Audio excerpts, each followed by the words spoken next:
Sore bang. Ya hadi ya rukban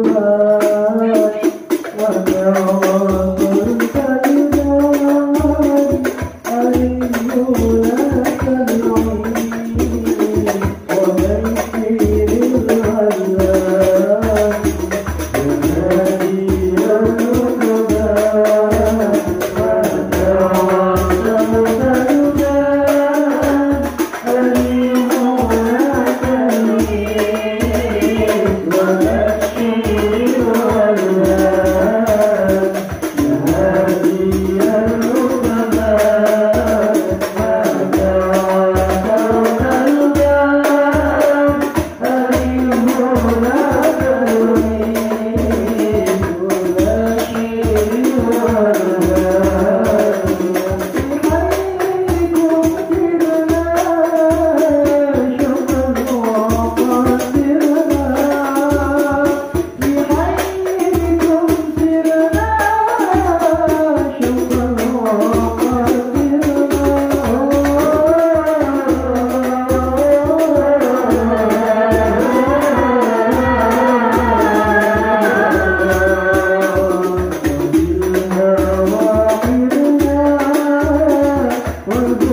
يا خير هادي للأنام يتسامى أنت فرعنا مردك بك الله يا خير هادي للأنام يتسامى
الشبهة والفقهاء، لأن نظام الملك كان يعتني بالعلماء وينفق عليهم، واختار نظام الملك الإمام الغزالي بعدما أثبتوا له مسابقات في الفقه والأصول والفلسفة والمنطق، فسر به نظام الملك وطلب منه أن يدرس في نظامية بغداد.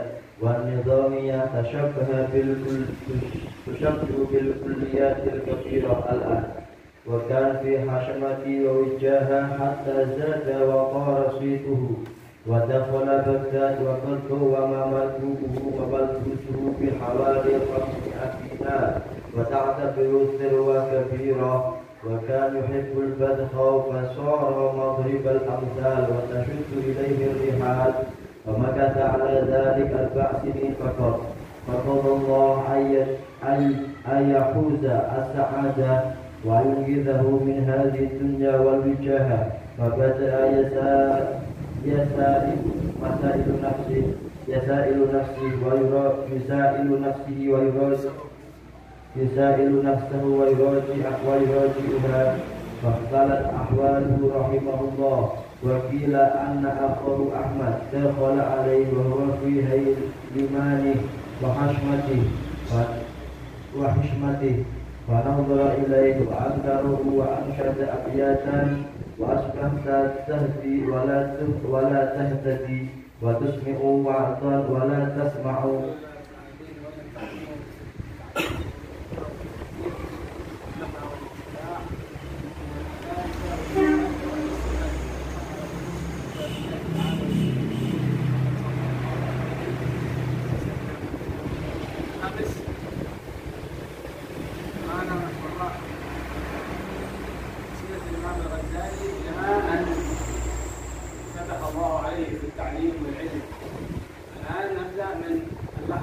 صار فيها مشهورا. الإمام الغزالي مثل ما ذكرنا أمس كان من أسرة فقيرة ووالده صغير، وذهب إلى المعهد الذي يأكل، حصل له البركة والتعليم في المعهد والقرآن، ثم فتح الله سبحانه وتعالى عليه. فلما فتح الله عليه ذهب إلى ملك من ملوك المسلمين يسمى نظام الملك. نظام الملك كان يتم العلماء كثيرا من الدولة السعودية، وهذا نظام الملك أنشأ مدرسة تسمى مدرسة النظامية، مثل الكلية الآن كثير يأتون لها أول قديم هذا الكلام، فأنشأ هذه المدرسة احتراما للتعليم والعلم، كان يجمع العلماء طلاب العلم عنده لأجل يكرمهم ويعلمون الناس بهذه النظامية. ذهب الإمام الغزالي إلى هذه المدرسة، وقبل أن يشتهر عددوا له وصاروا له أسئلة، يقدموا له أسئلة في الفقه والفلسفة وأصول هذا، وجاوب عليها كلها، وجاوب كاملة جدا، فأعجب به نظام الملك وأحبه وقربه إليه وجعله من العلماء المشهورين في هذه المدرسة. وبعدها فتح الله عليه في الدنيا وصار من أهل الدنيا.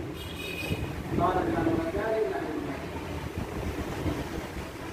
Alhamdulillah, kemarin kita menceritakan tentang Imam Al-Ghazali ketika beliau sedang mencari ilmu. Bagaimana sulitnya beliau mencari ilmu karena beliau terlahir dari keluarga fakir, keluarga miskin, tidak memiliki apapun juga. Dan beliau masuk ke pondok hanya karena supaya dapat makan, karena yang masuk ke dalam pondok semuanya dapat makan. Itu adalah awal permulaan Imam Al-Ghazali masuk ke pondok ketika masih kecil. Kemudian beliau menjadi orang besar ahli dalam ilmu. Ketika itu ada seorang pemimpin tokoh yang namanya Nizamul Mulk. Pemimpin ini sangat cinta kepada ulama sampai membuat kampusnya dikasih nama Nizamiyah. Imam Al-Ghazali pengen masuk ke situ, mendekat ke situ, kemudian diuji oleh ulama pada waktu itu. Ketika diuji dengan nilai yang sangat tinggi, setiap fan yang ditanyakan kepada Imam Al-Ghazali dijawab tanpa ada salah sedikit pun. Dari situ Nizamul Mulk kagum dengan kehebatan Imam Al-Ghazali, dan diajaklah Imam Al-Ghazali untuk ikut mengajar di kampus Nizamiyah. Diterima oleh Imam Al-Ghazali, masuklah Imam Al-Ghazali ke Nizamiyah, dan hidupnya berubah secara drastis dan ini sangat cepat. Ketika belum mengajar di situ, mungkin kalau sekarang masuk menjadi pegawai negeri. Imam Al-Ghazali yang ulama besar menguasai berbagai ilmu agama menjadi orang yang ahli dunia karena bayarannya sangat tinggi sehingga semua yang dipakai beliau semuanya berharga. ولكن أهل العلم حقيقة لا يكونون من العلم. حقيقة أهل العلم والصوفية وغيرهم من الولاية لا يكونون من أهل العلم، إنما يأخذون من الدنيا الذي يكفيهم فقط. والإمام الغزالي هنا توسعت له الدنيا كثيرا حتى صار كما أخبرنا في الدرس أمس المركوب الذي يركبه واللباس الذي يلبسه سعره 500 دينار ذهب. دينار ذهب، هذا دينار ذهب 500 دينار ذهب، وهو مبلغ كبير جدا. هذا يدل على أن الدنيا فتحت عليه انفتاحا كبيرا. Sebenarnya orang ketika ahli ilmu tidak mungkin dia ahli dunia. Cuman karena dia mengajar di Indonesia, madrasah yang beliau ajar di kampus tersebut, kemudian banyak bayaran yang mengalir kepada beliau, dikejar dunia beliau, sehingga beliau menjadi orang yang ahli dunia, memiliki semuanya. Sampai kuda yang dinaiki berharga 500 dinar, pakaian yang dipakai 500 dinar, yang kemarin kita kalkulasikan berapa? Miliaran ya, sangat mahal. ولا ينبغي للإنسان يعني إذا كان خصوصا من أهل التعليم وأهل العلم أو من طلاب الآخرة يريد الآخرة يريد الثاني، لا ينبغي لهذا الإنسان أن يأخذ من الدنيا أكثر مما يحتاجه، أكثر مما يحتاجه. لا تأخذ في اللباس أكثر مما تحتاج، لا تأخذ في البيت أكثر مما تحتاج، كل الذي تحتاج لا تتوسع كثيرا في الدنيا، فإن الدنيا مثل البحر قال الإمام الحداد، كلما خرجت إليه ودخلت فيه كلما زاد غرضك، كلما خرجت أكثر، وتأخذ من الدنيا ما تحتاجه فقط. Hendaknya ketika orang itu mencari akhirat, orang yang ahli dalam agama untuk mencari Allah lah, mencari akhirat, maka hendaknya dia tidaklah menggunakan dunianya hanya secukup yang dia butuhkan. Ketika membeli pakaian secukup apa yang dibutuhkan untuk menutupi auratnya. Ketika membangun rumah dibutuhkan apa, maka dibangunlah rumah yang secukupnya tersebut. Jangan sampai berlebihan. Ketika kita berlebihan, kata Imam Al-Haddad, dunia ini ibarat samudra. Kalau kita semakin mengumpulkan dan semakin tenggelam, semakin dalamlah tenggelam kita kepada dunia tersebut. Sehingga janganlah menggunakan dunia ini kecuali hanya sekedar secukupnya yang kita butuhkan saja. ما تحتاجه في الوقت المناسب، مثل وقتنا هذا الإنسان يحتاج إلى بيت، يحتاج إلى سيارة، يحتاج إلى سيكل، يحتاج إلى شغل، هذه كلها ضرورية. لا يقول أنا ما أحتاج هذه، يحتاج إلى غسالة، يحتاج إلى ثلاجة، يحتاج إلى ثياب، تأخذ منها ما تحتاجه. لا تقول أنا سوف أزهد مثل الأولين وأخذ عندي ثوب واحد بس والدار بيت حقي غرفة واحدة. لا، خذ من الدنيا الذي تحتاجه والذي تعيش فيه بسلامة وطمأنينة ومعزة واحترام، ولكن لا تكثر على نفسك. يكون عندك 10 سيارات، يكون عندك 8 موتور، يكون عندك 5 بيوت، هذا كله هذا من الزيادة في الدنيا. كلما زادت على الإنسان الدنيا كلما زاد وتأخر حسابه، هذا إن كانت من الحلال، أما إن كانت من الحرام فالعذاب. Hendaknya kita menggunakan dunia ini secukupnya yang apa kita butuhkan. Kita butuh rumah, buatlah rumah. Kita butuh pakaian, belilah pakaian. Kita butuh mobil, belilah mobil. Kita butuh kerja, pakailah itu untuk bekerja. Kita beli mesin cuci, beli mesin cuci. Kita butuh kulkas, belilah kulkas. Apa yang kita butuhkan itu kita kasihkan uang itu untuk membeli semua itu yang kita butuhkan. Jangan kemudian kita membaca biografi wali sebelum kita yang dulu hidupnya. Mereka punya baju cuma satu, kemudian kita kepengen dia punya baju cuma satu saja. Saya kepengen seperti wali yang cuma satu kamar saja, rumahnya kecil, saya seperti buat yang seperti tidak. Itu tidak pada zaman sekarang, jangan seperti itu. Ya tidak dibolehkan adalah ketika kita kepengen punya mobil 10, orangnya 1, punya motor 8, punya rumah 5, nah inilah yang akan Allah hisab. Semakin banyak harta yang berlebihan kita pakai, maka hisab kita semakin panjang dan kita masuk surga akan telat. Kita akan paling belakang ketika masuk surga. ini hisabnya, kalau itu halal maka dihisab, kalau tidak halal maka akan diazab. هذا هو مثل الشخص الذي يسافر الذي عنده صفات يريد ان يسافر، واحد عنده 10 شنط يحمل 10 شنط كبيره يريد ان يسافر الى بلاد اخر الى ماليزيا مثلا، ثم في المطار يؤخرونه هذا ولا بيمشي بسرعه؟ هذا يتاخر لانه عنده 10 شنط وزن كيلو كام ويدفع ويتاخر، وواحد لا يملك الا شنطه واحده بس يريد السفر. الذي يمشي بسرعه ويدخل الطائره صاحب الشنطه ولا صاحب ال10 شنط؟ صاحب الشنطه. هكذا الدنيا يوم الحساب، يوم القيامه صاحب الدنيا يتاخر حساب كثيرا في صاحب الشنط، والذي عنده مده جديده وتبلغ بالجديد واخذ من الدنيا ما يكفيه يدخل مباشره الى الجنه وحسابه يكون جميل جدا مثل صاحب الشنطه. هذا مثال بسيط لكن الواحد يفهم ما معنى ان ياخذ من الدنيا اكثر مما يحتاجه. Kita juga ini punya hak untuk menghargai, menghormati rezeki yang masuk kepada kita. Kita harus menghormati ikhtiram kita kepada rezeki yang Allah berikan kepada kita, karena itu anugerah dari Allah. Kita gunakan semaksimal mungkin. Ini seumpama ada perumpamaan kita ingin pergi tamasya. Kita tamasya, mungkinkah kita ke Malaysia, kata Habib. Kita pergi ke Malaysia, kita membawa 10 koper. Kita bawa 10 koper. Ketika sampai bandara, apa yang terjadi? Maka kita akan dihisab sangat panjang. Satunya lagi yang membawa 1 koper saja, maka langsung diperiksa, langsung masuk ke dalam pesawat. Yang 10 harus nunggu berapa kilo dalamnya, apa diteliti, kemudian dicari apanya, ini semuanya ditimbang sampai tepat, sampai pas.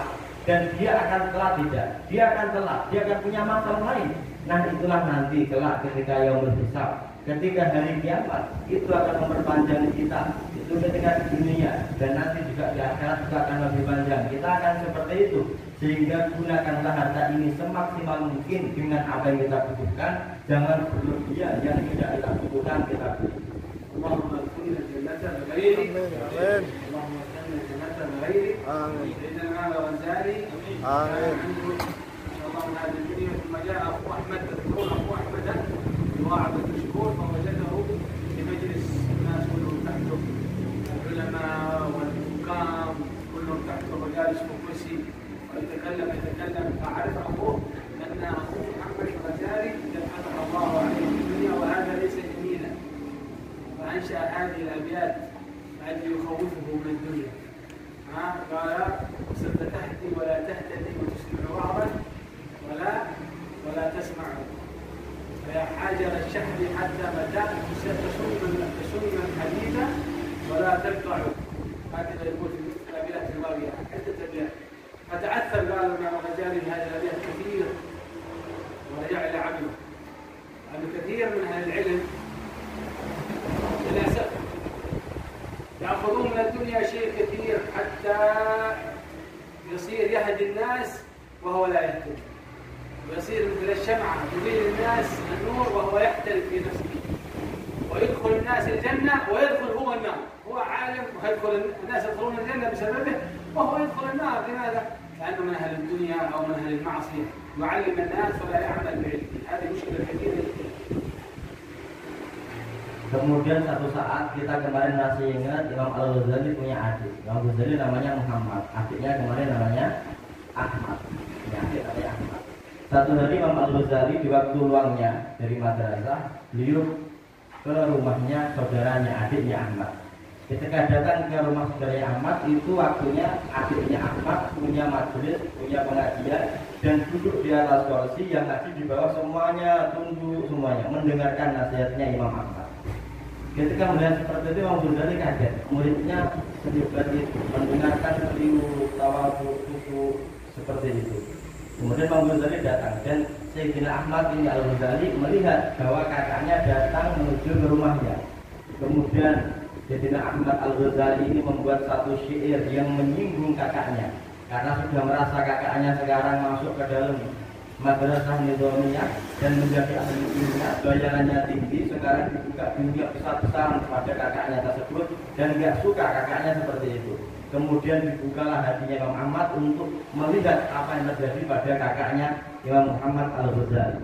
Dibuatlah satu syair, sekarang kamu mendapatkan hidayah, menyampaikan hidayah, tapi kamu sendiri tidak mendapatkan hidayah. Kamu sekarang memberikan nasihat ceramah pada orang-orang, tapi kamu tidak bisa mendengar nasihat itu sendiri. Kamu bagaimana mungkin akan sampai kepada tujuan? Perjalanan ini masih panjang sekali. Dengan ucapan seperti ini orang-orang pada menangis, dan Imam Ghazali merasa syair itu sebenarnya adalah untuk dirinya, untuk Imam Al-Ghazali. Sehingga kemudian ta'athar, hatinya ini merasa saya ternyata salah, seperti ini kehidupan saya ini salah. Bagaimana mungkin saya menunjukkan orang ke dalam surga, dan yang saya tunjukkan mereka semua masuk surga, sedangkan saya sendiri masuk neraka. Bagaimana mungkin saya memberikan hidayah kepada orang lain, sedangkan saya sendiri tidak mendapatkan hidayah.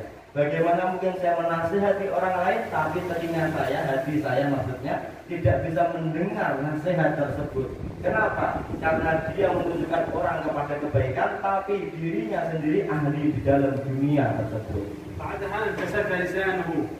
حصلت من الإمام الغزالي مثل النفحة هكذا أو شيء من الحال. الله أعلم. اللسان تمتسك، كلما يريد التدريس ما يستطيع التدريس. يجلس يريد التكلم ما يستطيع التكلم. ما يستطيع. رهيب وهم.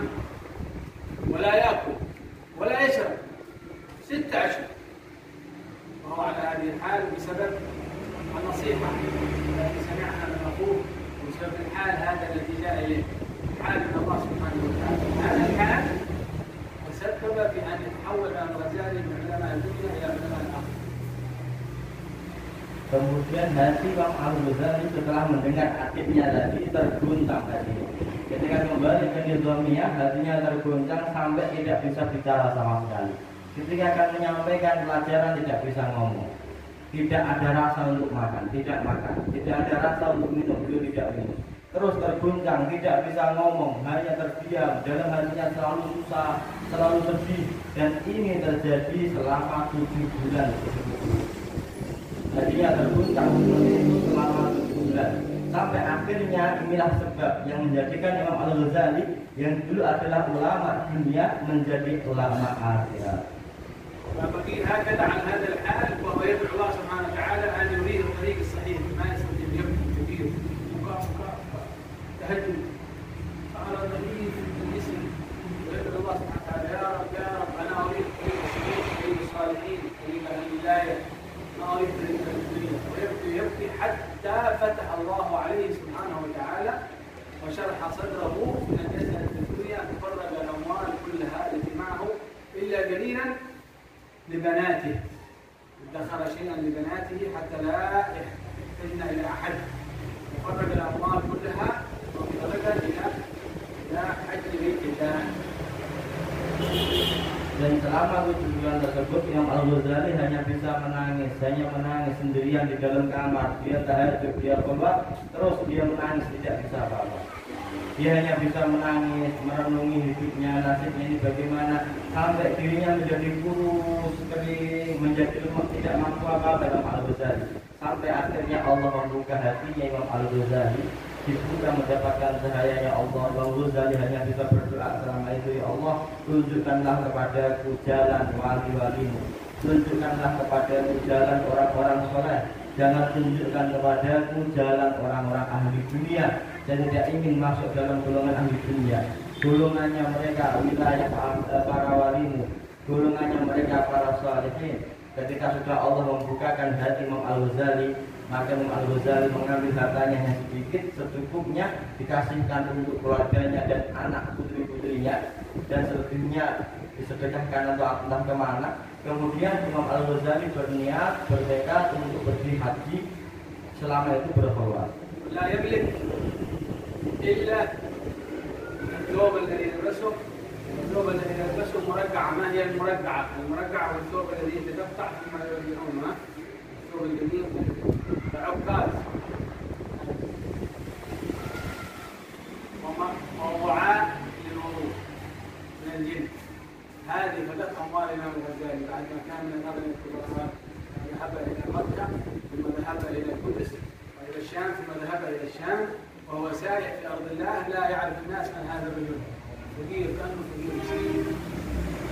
Kemudian Imam Al-Ghazali hanya membawa satu pakaian yang dipakai beliau dan pakaiannya itu sudah lama, dilipisi pakaiannya, kalau diambil itu dilipisi.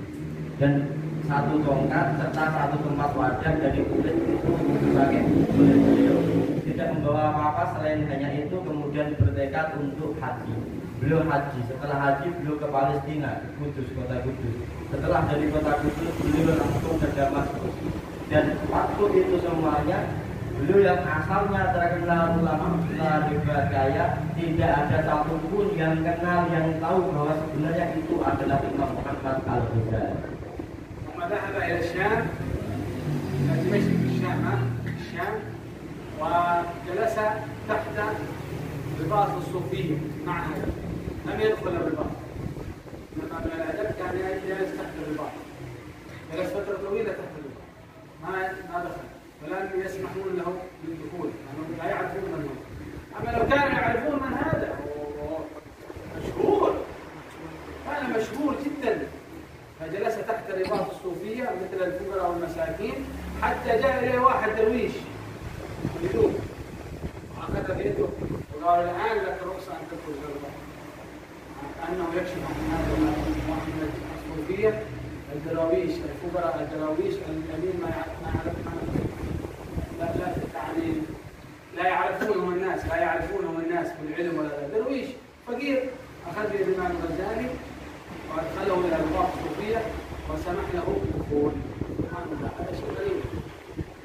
Kemudian Imam Ghazali sampai ke Syam, ke Damaskus, beliau hanya duduk di depan pondok, di depan pintu gerbang pondok. Karena adabnya beliau merasa belum pantas untuk masuk ke dalam pondok. Adabnya seperti itu, hanya diam di depan gerbang pondok, kemudian nunduk di situ seperti orang fakir miskin yang tidak ada gunanya. Hanya duduk, tidak berani masuk. Yang lainnya mereka masuk ke dalam pondok, mereka hidup di dalam pondok. Imam Ghazali tidak, karena merasa saya tidak pantas untuk masuk ke dalam pondok tersebut. Hanya diam. Seandainya pada waktu itu orang tahu yang duduk di depan pintu gerbang pondok itu adalah Imam Al-Ghazali, maka masya Allah perilaku mereka orang-orang yang dalam pondok akan menghormati berlebih-lebihan. Karena waktu itu sangat terkenal, seorang guru besar. Siapa yang tidak kenal Imam Al-Ghazali? Tapi belum menyamar seperti itu. Sampai akhirnya pada satu hari itu hanya diam di depan pintu gerbang pondok, ada orang yang majdub, seorang darwish dari dalam pondok keluar, kemudian dipegang bajunya Imam Al-Ghazali. Sekarang kamu baru boleh masuk ke dalam pondok. Ditarik kemudian dimasukkan. عندما دخل إلى هذا الرباط كان الإمام الغزالي يشتغل بماذا؟ يشتغل بكنس الأماكن التي توضأ فيها الناس. لا إله إلا الله، سبحان الله. شوفوا كيف يجهد نفسه، يجاهد نفسه، يريد أن يهذب نفسه، يريد أن يتعلم التصوف حقيقة ليس بالكلام، بالعمل. كما كان سيدنا الإمام الشيخ بكر بن سالم يأتي إلى الدليل وينظف أماكن الوضوء وينظف أماكن الحيضان التي يشرب منها الحيوانات ويسقيهم. كل هذا مجاهدة للنفس رضي الله عنه وارضاه. Kemudian ketika di dalam pondok apa yang dilakukan Imam Al-Ghazali? Apakah duduk mengaji, kemudian banyak cerita, mengucapkan suatu tidak? Tapi dia langsung masuk mendapatkan tugas, dia mengambil tugas untuk membersihkan tempat wudhu. Hanya membersihkan tempat wudhu, setiap hari membersihkan tempat wudhu. Bagaimana? Dari tingkatan yang tinggi beliau memaksa dirinya membersihkan tempat wudhu di situ karena bentuk dari membersihkan jiwa, membersihkan dirinya. Karena seorang sufi tidak membutuhkan ucapan yang banyak, tapi membutuhkan amal hati yang banyak.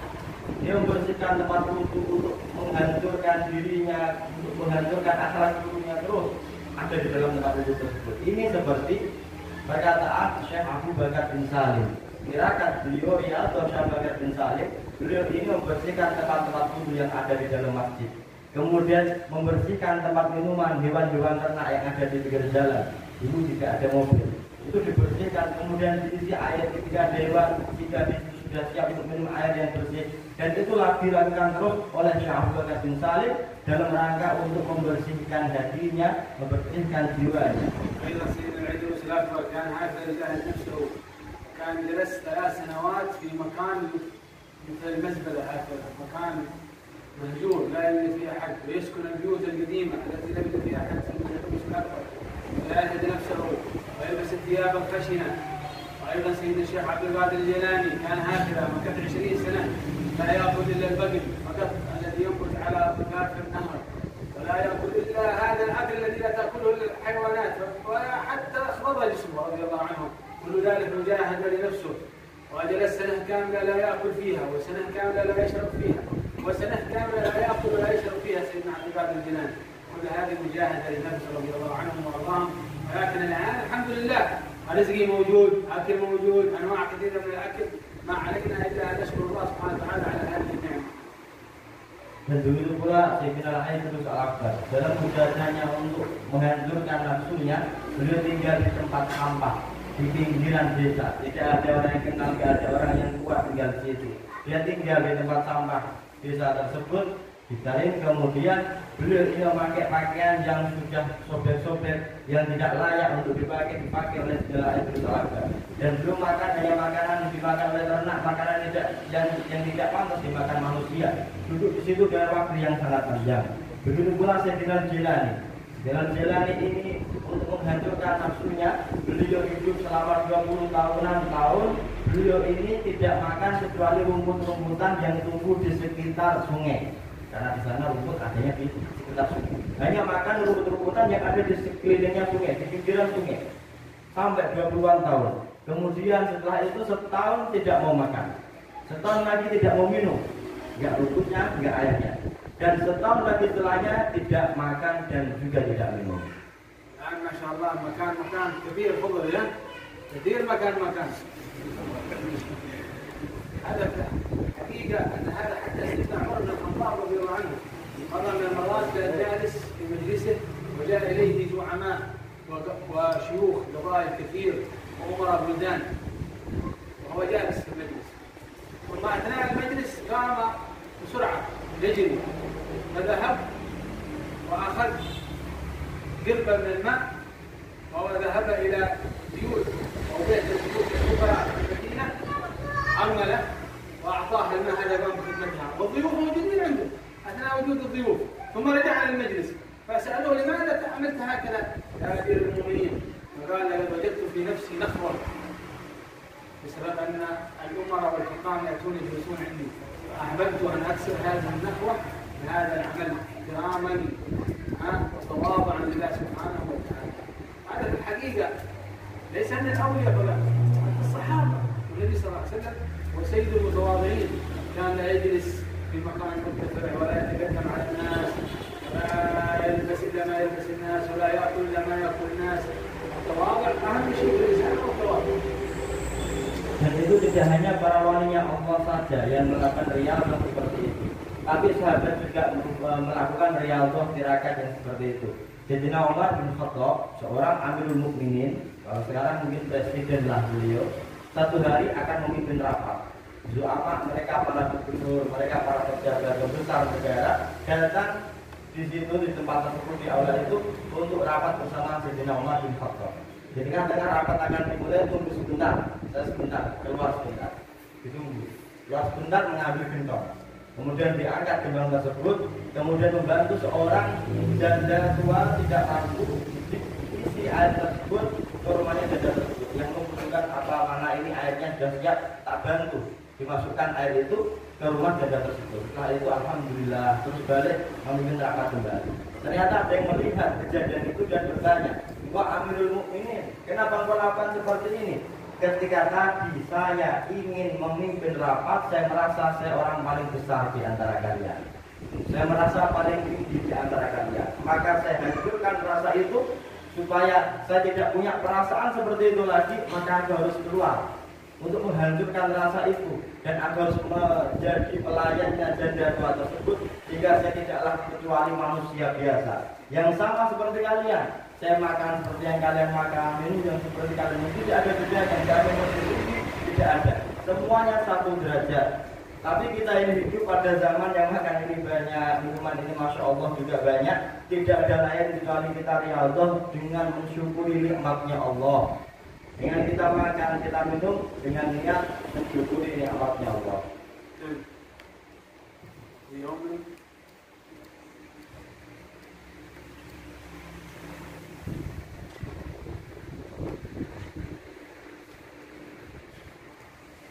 وفي يوم كان بعض الفقراء جالسين يتدارسون وجاء بدوي من بدال الشام لديه مسألة فلم يجيبوا عليها لصعوبتها عليه وأبو حامد يسمعه فعز عليه أن يعود السائل بدون جواب فأشار عليه وسأله عن سؤاله فقال له لعل الجواب كيف وكيف فصح البدوي مستجيبا عجيب هذا الفقير المنذر يدعي أنه يعرف الفتوى في صدعال فجاء المسلمون يسألون البدوي ما بال الكسرة فقال هذا الفقير يدعي أنه يفتي فقالوا له ماذا قال لك فقال البدوي أفتى بكذا وكذا فأدركوا أنه ليس في كلام عام فعرفوا أنه أبو حامد وقالوا له بالتأكيد أنت أبو حامد فلا يجيب على هذه المسألة إلا هو فطلبوا منه أن يعقد مجلس علم في المساء وهرب من ليلة خوفا من الشهرة. سبحان الله يوم من الأيام كان ينظر الإمام الغزالي ويشتغل في هذا الباب ثم يسمع صوت بدوي أرسل إلى هذا الباب ويسأل عنده مسألة مهمة جدا مسألة يسأل العلماء هذا كذا مسألة الجواب صعب ما يستطيع العلماء الذين في هذا المعهد أن يجاوبون على هذه المسألة والإمام الغزالي يسمع المسألة ويسمع هذه. Dan satu hari Imam Al-Ghazali ketika sedang sibuk membersihkan tempat wudhu, ada orang Badui masuk ke dalam lubang, masuk ke dalam pondok. Orang Badui ini punya masalah penting dalam fikih. Ditanyakan ulama-ulama yang di dalam pondok tersebut, tanya gak ada jawab, tanya dengan mereka gak ada yang bisa jawab masalah tersebut. Imam Al-Ghazali mendengar pertanyaan itu ditanyakan pada ulama yang ada di lubang, tidak ada yang bisa menjawab. Imam Al-Ghazali yang bisa membersihkan tempat wudhu. Orang ini terus tanya, dan tidak ada yang bisa menjawab sama sekali. Akhirnya Imam Al-Ghazali turun dan menjawab masalah orang Badui tersebut. Badui خلاص ما حد يعرف مسألة لا ما حد يعرف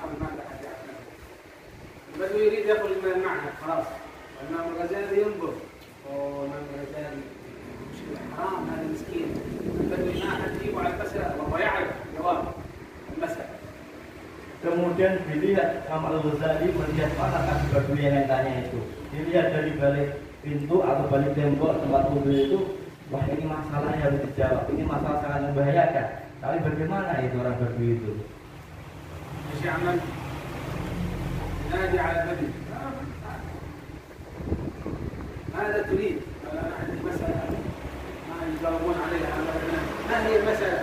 مسألة كذا اوه ما شاء الله جواب مسألة في جواب بدوي هذا مغروم يضحك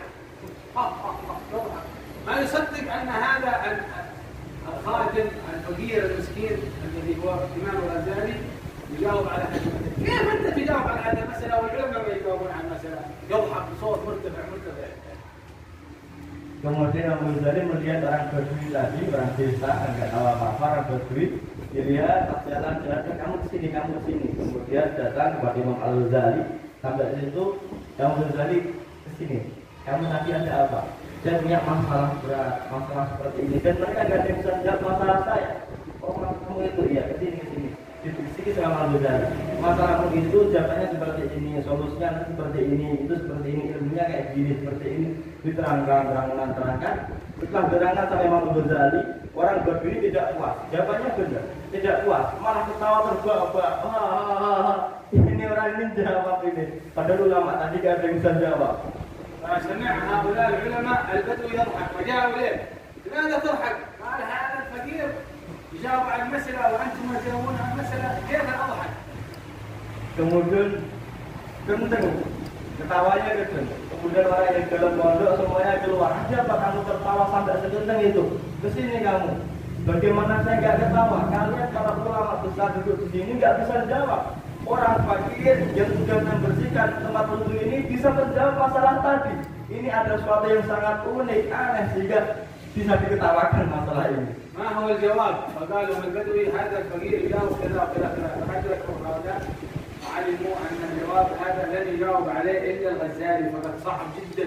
هم يعرفون الغزالي مشهور، فذهبوا إلى الإمام الغزالي ومسكوه وجدوا هذا.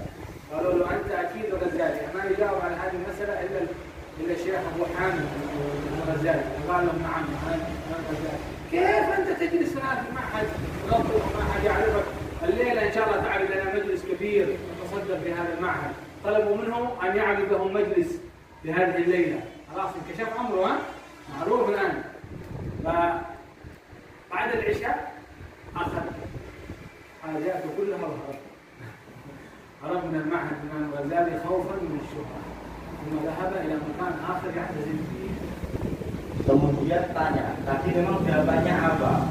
Jawab orang Badui tadi, jawabannya kata dia seperti ini, seperti ini, seperti ini, seperti ini. Oh, dia jawab seperti itu. Ya, tidak ada yang bisa menjawab masalah seperti sesulit itu kecuali Abu Hamid Al-Ghazali.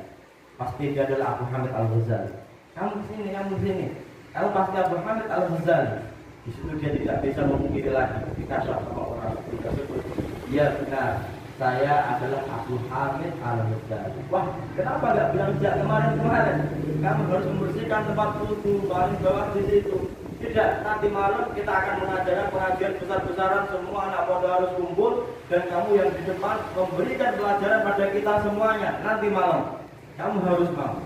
Yang Al-Ghazali kemudian dalam hatinya tidak enak. Bagaimana seperti ini? Ya ini yang saya inginkan. Sebelum masuk sholat isya, dia langsung mengambil barangnya, kemudian keluar dari pondok tersebut, uzlah, keluar, tidak mau lagi kembali ke pondok tersebut. ومثل هذه القصة حصلت للحبيب عبد الرحمن بن عبد الله بن فقيه، يقولون أنها حصلت في مرة من المرات. جاء وهابي إلى حضرموت، هذا الوهابي عنده علم كثير، مجموعة من العلماء الوهابية إلى حضرموت، ثم أرادوا أن يختبرون علماء حضرموت اختبار. فسمع بهم الحبيب عبد الرحمن بن عبد الله بن فقيه رضي الله عنه علامة في الدنيا أنه في بادية الحبان لم يدخلوا التلميذ تأسيس في بادية الحبان مجموعة من العلماء وهابية يريدون أن يختبرون حضرموت. هذا الحبيب عبد الرحمن الأنبياء وهو كان يزرع زراعة كثيرة رضي الله عنه. وهذا السادة لعل يحبون الزراعة، يشتغلون بالزراعة، لا يحبون الزراعة بس بل يشتغلون بالزراعة. Ini juga terjadi satu kisah Habib Abdurrahman bin Abdullah bin Baqi. Habib Abdurrahman bin Abdullah bin Baqi ulama besar alamatul dunya, tinggal di Tarif. Satu hari ada sekelompok ulama Wahabi ingin memuji ulama Hadramaut. Maka ulama ini beberapa kelompok, satu kelompok ini berbondong-bondong untuk masuk ke Tarif.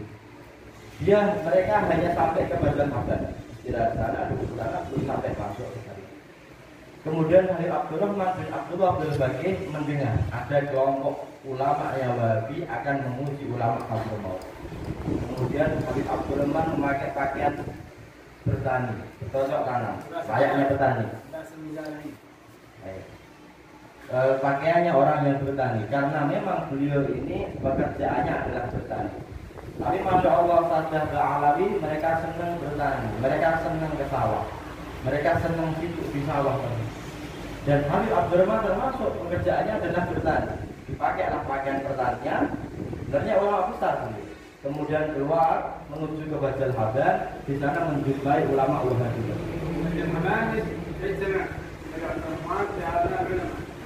السلام عليكم السلام ما شاء الله اهلا وسهلا. ماذا تريدون؟ نحن نريد سؤال علماء حضرموت، اسئله صعبه ليس الجواب يجاوبون. ما شاء الله كلما انتم كل سؤال انا اسمع، انا احضر مجالس حق الآية، ممكن جواب عندي على جواب عندك انت كبيره روح. لا كرر ممكن. فسالوه السؤال الاول فجاوب عليه كان تمام. قل لهم هذا السؤال حبايبي الكريم يجاوبون عليكم جواب كذا كذا كذا. هو صح، جواب صحيح. سؤال ثاني يا عبد الرحمن، هذا جواب حبايب حضرموت الكريم يجاوبون عنه كذا كذا كذا حتى يجاوب على الأسئلة كلها. ثم هذا العلم بالله هذا فقير مسكين وعلم كثير. يا حبايب لو يفضل عند حبايب يكون كيف علم أكثر ولا يعلمون أن هذا هو أعلم واحد في الدنيا. ثم ماذا حصل؟ أخذوا حاجاتهم ورجعوا لم يدخلون كريم خوف خوفا يستضيفون في كريم رضي الله عنهم وأرضاهم. Kemudian Abdurrahman bin Abdullah bin Bakir ketemu dengan mereka kelompok ulama Wahabi ini, ditemui di Gajah Laban, ditanya, kamu mau kemana? Mau masuk ke Tarim untuk apa? Untuk menguji Wahabaib ulama-ulama Tarim dengan masalah-masalah yang sangat sulit. Oh, masalahnya apa? Pertanyaannya mana? Saya ingin melihat, enggak, kamu ini orang fakir, petani mau lihat masalah ini. Enggak usah, ini enggak penting, kamu enggak ada urusannya dengan enggak. Karena saya kadang ikut ngaji bersama HBR di dalam Tarim ini. Mungkin kalau saya masih ingat jawabannya, pertanyaannya sesuai, nanti akan saya jawab. Enggak, ini pertanyaan sulit, enggak ada yang bisa menjawab kecuali ulama besar. Enggak, coba lihat dulu, lihat bagaimana pertanyaannya. Kemudian dikasihkan satu pertanyaan. Ini pertanyaan yang pertama. Dilihat, oh ini gampang pertanyaan ini jawabannya. Kalau HBR Tarim jawabnya seperti ini, seperti ini, seperti ini. Ulama Wahabi tadi terus terbengong. Yang kedua mana? Masih ada? Iya ada. Dijawab lagi. HBR Tarim kalau jawab seperti ini, seperti ini. Diam lagi. Ini baru petaninya Tarim. Orang kaget gak punya apa-apa, pakaiannya jelek. Nanti kalau kita masuk ke Tarim, tanya HBR Tarim, kita akan lebih dipermalukan nanti melebihi orang petani ini. Ayo kita pulang. Terus diuji orang Tarim. Terus pulang. Padahal Arif Abdurrahman termasuk salah satu ulama besar di dalam kota Tarim. هذا معناه أن الإنسان ينبغي أن يتواضع ولو كان عنده شيء من العلم. التواضع العالم لا بد أن يكون متواضعا، طالب العلم لا بد أن يكون متواضعا، تحذر من التكبر، تحفظ مسألة أو مسألتين أو كتاب أو كتابين أو تفهم شيء وعندك حافظ لغوية ثم تتكبر، هذا ليس دينا. التواضع أهم شيء للإنسان هو التواضع. الإنسان الصالح يكون متواضعا، الإنسان المتكبر لا يدخل الجنة خصوصا المتكبر بعلمه. Makna dari semua cerita yang saya sampaikan tadi, kata beliau, hendaknya setiap dari kita memiliki hati yang tawadhu. Kita harus punya rasa yang tawadhu, jangan sampai kemasukan takabur. Orang yang menyimpan sedikit aja mengenai takabur tidak akan bisa masuk ke dalam surga. Khususnya orang yang takabur dengan ilmunya.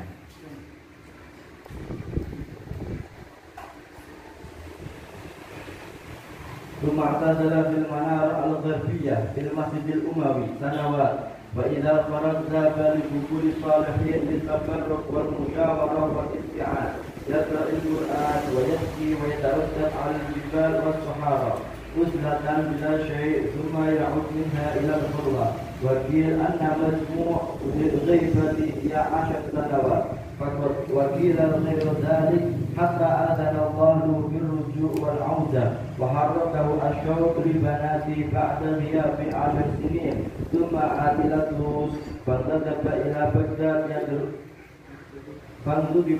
بغداد يدرس بنظامية مدة يسيرة، ثم تركها ورجع إلى طوس واتخذ بجوار دار مسجدا ورباطا للصوفية، ووزع أوقاته بين العبادة والتأليف ونفع المريدين والخلوة. بعد دراسة ابن الرجال 10 سنوات خلوة، 10 سنوات خلوة. فين الخلوة هذه؟ في منارة، منارة صغير يجلس فيها ويكتب ويؤلف، وألف هي علوم الدين في هذه المنارة. الكتاب العظيم هذا ألفه في هذه الخلوة. ثم إذا أراد أن يخرج إما يخرج للأكل أو يذهب إلى بيت الخلاء أو يذهب لزيارة قبور الصالحين. يحب دائما يزور قبور الصالحين، وهذا في سر كبير مبارك، سر عظيم. سلفنا تعلم يقول هذا الشيء. زيارة القبور مجحا لكل الأمور. زيارة القبور تيسير كل معسور. في زيارة القبور يقول عن الحداد زيارة قبور الصالحين فيها بركة كبيرة. كان الغزالي إذا يخرج من الخلوة لا يذهب إلا إلى الأكل أو إلى قضاء الحاجة أو زيارة قبور الصالحين. Kemudian Imam Al-Ghazali masuk ke dalam menara Masjid Bani Umayyah. Di Masjid Umayyah ini menaranya sangat kecil. Beliau masuk ke dalam situ dan disitulah di tempat tersebut Imam Al-Ghazali mengarang kitab Ihya Ulumuddin. Beliau mengarang kitab Ihya Ulumuddin di tengah-tengah khalwatnya. Dia hanya diam di situ. Beliau duduk khalwat seperti itu selama 10 tahun menyendiri seperti itu. Beliau tidak keluar dari menara Masjid Umawi kecuali hanya untuk makan, untuk ketika masuk ke kamar mandi, atau untuk menziarahi kubur. Beliau sangat senang untuk berziarah kubur karena di dalam ziarah kubur ada rahasia yang sangat besar yang kita tidak tahu. Saja alami mereka senang untuk ziarah kubur. Ketika mereka punya masalah sulit dan masuk akal, mereka akan ziarah kubur. Ketika kepingin hasilnya terkabul, mereka akan ziarah kubur. Dan Imam Al-Ghazali sangat senang untuk menziarahi kubur. Sehingga ketika dalam khalwat tidaklah keluar dari khalwatnya kecuali untuk makan, untuk ke kamar mandi dan untuk menziarahi kubur. هل تريد أن تعلم من الصالحين؟ يصير ما الأشياء التي تحب تذهب إليها؟ تحب تذهب إلى المسجد مثل الصالحين، تستريح في المسجد مثل الصالحين، تريد أن تذهب إلى زيارة قبور الصالحين مثل الصالحين، تحب جلوس ذكر مثل الصالحين، لا تحب تذهب إلى السوق، لا تحب الخلوة بالنساء والاختلاط بالنساء والكلام الكثير، هذه كلها علامات الصالحين. Apakah kalian kepengen tahu untuk menguji hati kalian masing-masing, saya ini sebenarnya termasuk orang soleh apa tidak? Kalau kalian senang menuju ke masjid, berarti kalian termasuk orang soleh. Kalau kalian senang i'tikaf dalam masjid, berarti kalian termasuk orang soleh. Kalau kalian senang menziarahi kuburnya orang soleh, berarti kalian termasuk orang soleh. Kalau kalian tidak senang ada di dalam pasar, berarti kalian termasuk orang soleh. Kalau kalian tidak senang berkumpul, bercampur dengan perempuan-perempuan lain, maka kalian termasuk orang soleh. Kalau kalian tidak senang berduaan dengan perempuan di tempat yang sepi, berarti kalian termasuk orang soleh. بعد انتهاء الإمام الغزالي من هذه الخلوة رجع إلى مدينته طوس، مدينة اسمها طوس، ويلقب من الغزالي الطوسي. طوس هذه الآن في إيران، مدينة في إيران وهو مقبول الآن في إيران. لما عاد إلى مدينته بنى بيتا له، وبجانب البيت مسجد، وبجانب المسجد البار هذا، وجلس اعتكاف في هذا المكان، يدرس الناس ويصلي بالناس الجماعة ويجاوب على المسائل ويدرس الطلاب ويأتي إلى الطلاب في خلوة بعيد، ليس في مدينة، في قرية بعيدة، حتى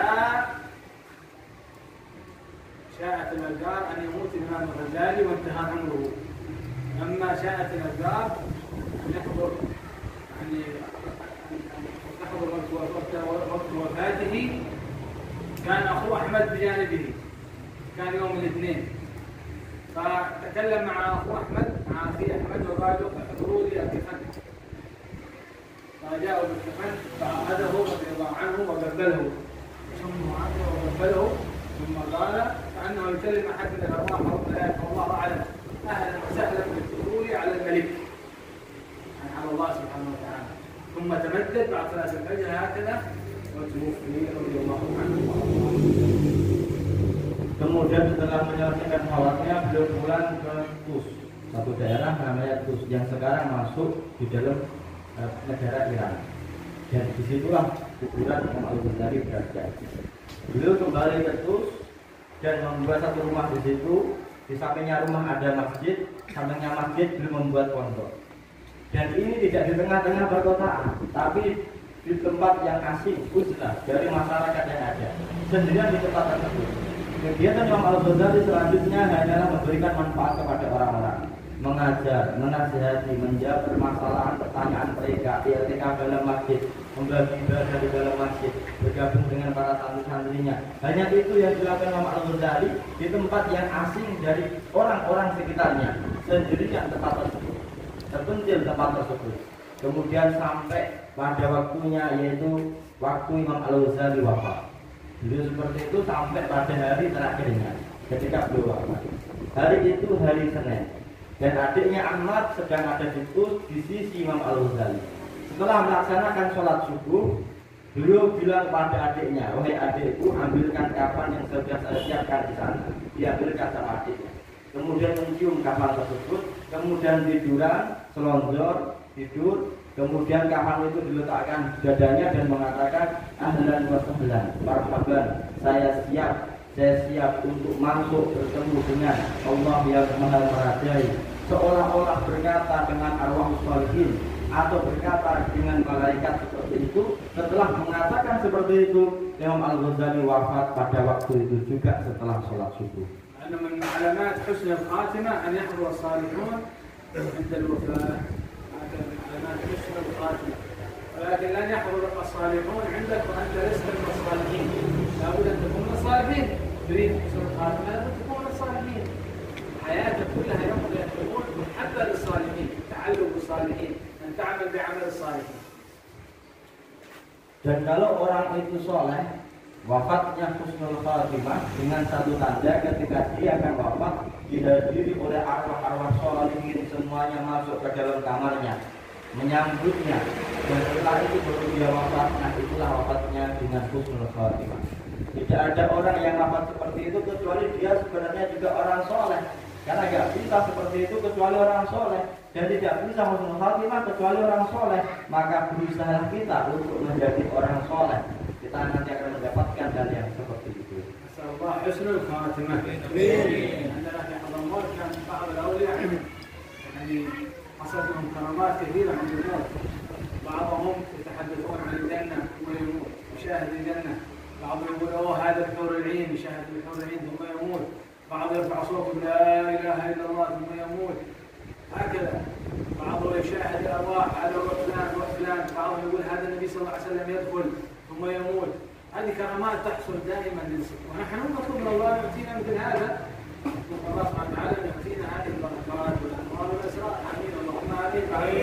ان شاء الله. Di tarikh banyak cerita-cerita yang menunjukkan orang itu wafatnya husnul khatimah.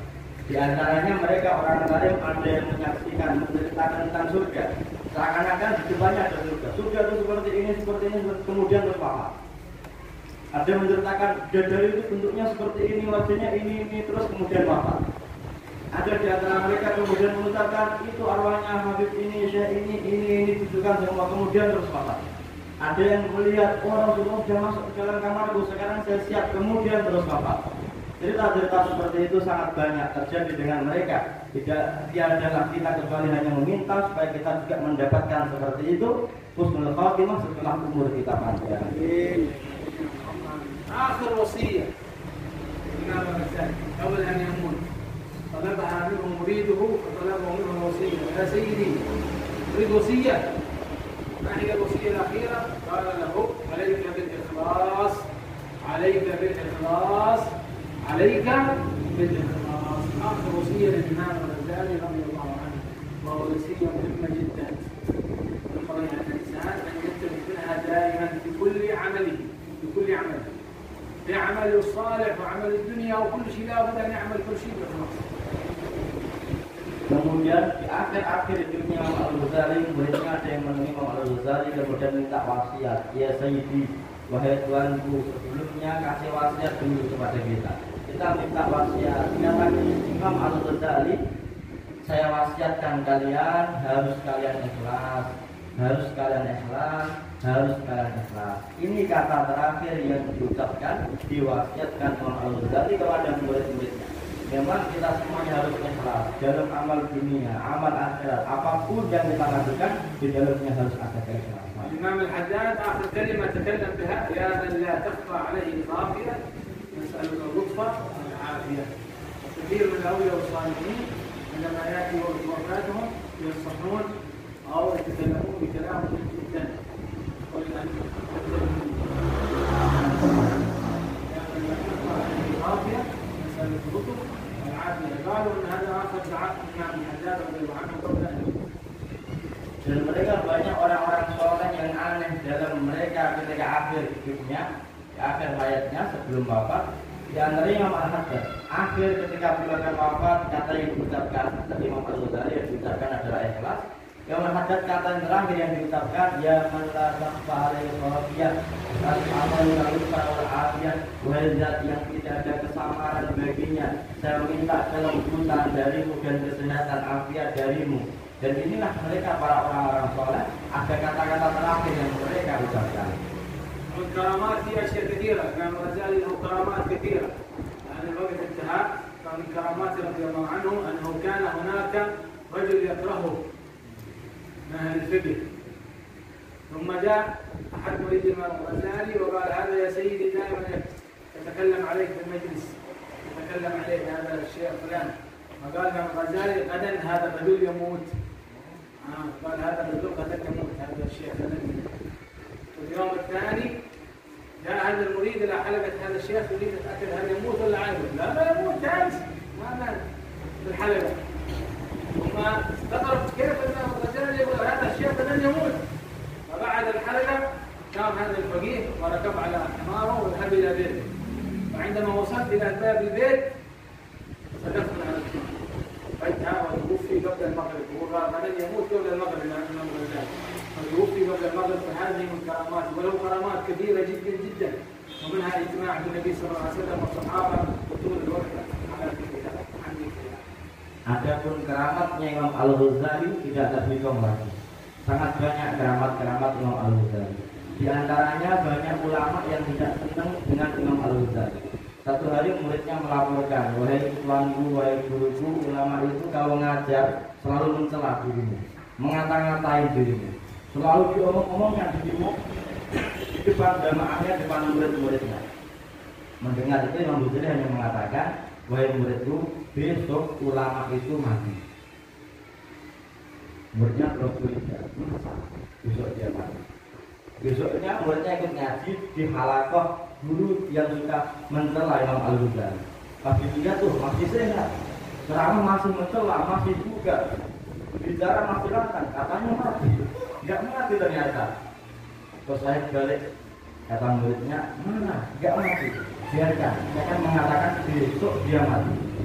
Waktunya ngajar, biarkan dia ngajar. Ternyata setelah ngajar, dia pulang dengan menaiki keledai, masuk ke rumahnya, sampai di rumahnya tinggal bukakan pintu, dia turun dari keledainya, terjatuh dan mati juga pada waktu itu. Dan ternyata benar kata Imam Ghazali, besok dia mati, matinya tepat sebelum maghrib. له كرامات كثيره التي يريد ان يراها موجوده في هذا الكتاب.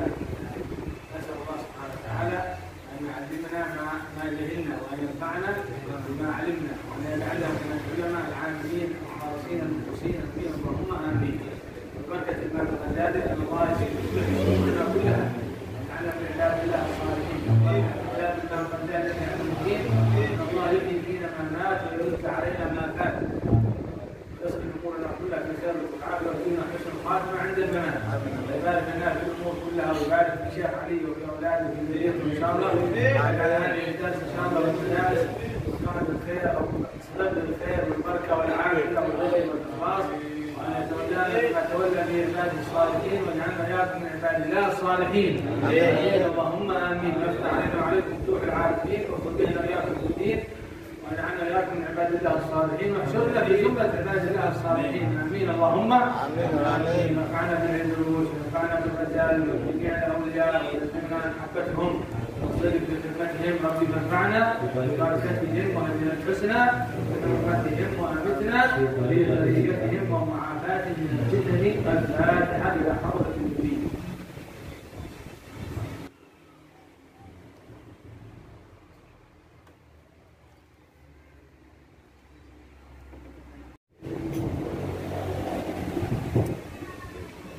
Ya Karim, ya Karim, ya Karim, ya Karim, ya ilillah, syailillah, ya ilillah, syailillah,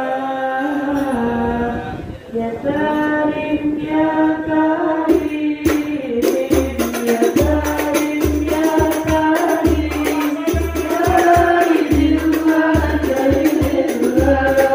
ya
الاتصال يذهب كثير يرد على الاتصال ولا يشيل تعود على هذا. Biasakan kalau baca qasidah jangan lihat HP. Tapi qasidahnya dalam HP jangan. Akhirnya ditulis. Nah, nanti tulis saya. Apalagi ketika masih telepon. Saya pernah tadi juga cuma para besar pas sakit qasidah tengah-tengah langsung masuk telepon. Dia bingung, bukan tak jawab atau bagaimana, tapi dia qasidahnya betul. Ada nanti beri او بالرنكه